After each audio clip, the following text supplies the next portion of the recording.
Okay, today for our reading selection, we're going to be reading an informational text, and this is a part of an informational text. Remember, informational text gives us information, and literary texts would be those options that are written. Those are stories written by the author.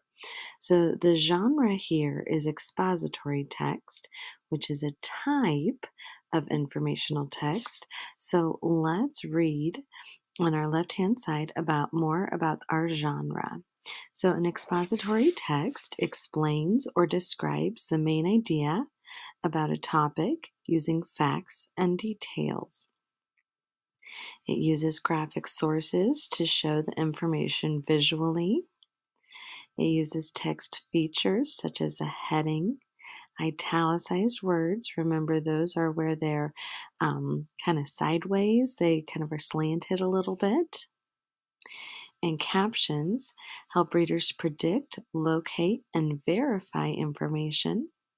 So as we read, Foods of Mexico use the text features to predict, locate, and verify information about the topic.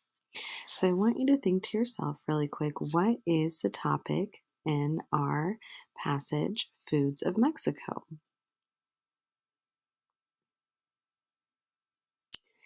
All right, I'm going to make a prediction.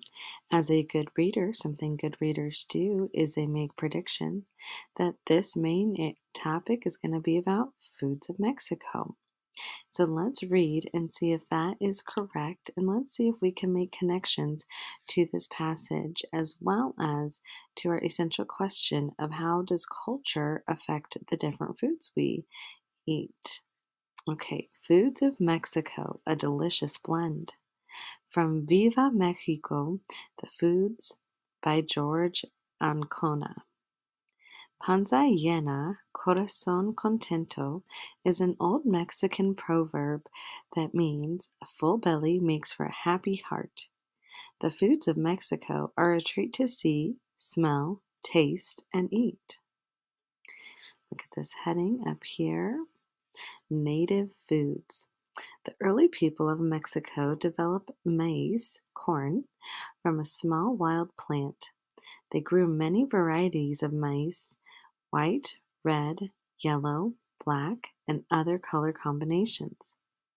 Between rows of corn, they planted tomatoes, beans, chilies, pumpkins, sweet potatoes, and squash. They also raised avocados and amaranth, a nutritious grain that was ground into flour for tortillas and bread. Fields and forests supplied fruits, peanuts, cacao or cocoa beans, honey, and mushrooms. And so we can use this text feature of the picture and their labels to look at different foods of Mexico that maybe we might not recognize. Okay, so amaranth, I see here, is that what was that flour?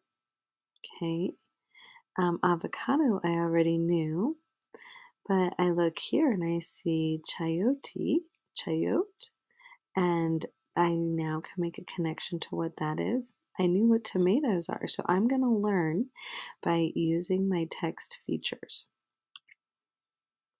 Okay, the Spanish flavor. The Spanish who came to the New World brought their traditions with them. Over the centuries, Spain had many influences. From Greeks who colonized Spain in the 5th century BC, the Spanish learned to grow olives, grapes, and chickpeas.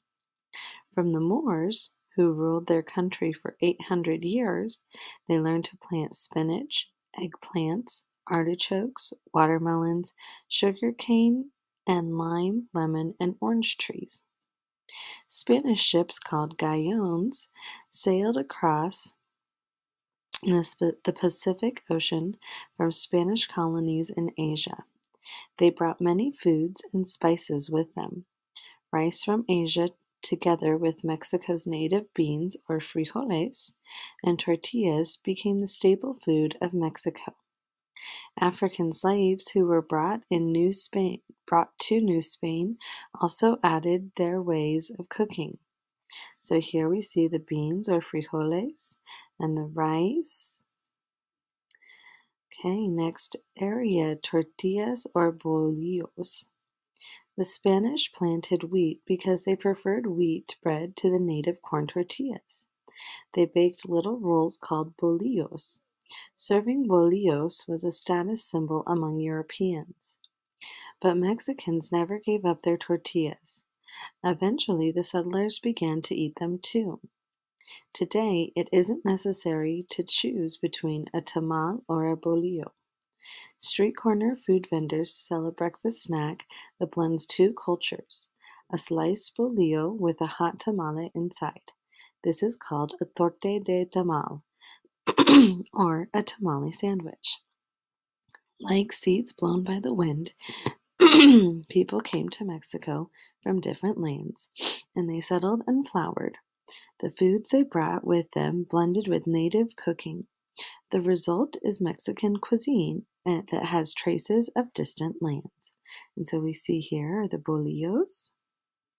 Okay, and we see tamales up here. So I want you to use this expository text to make a connection to our essential question this week of how do different cultures affect the different foods that we eat.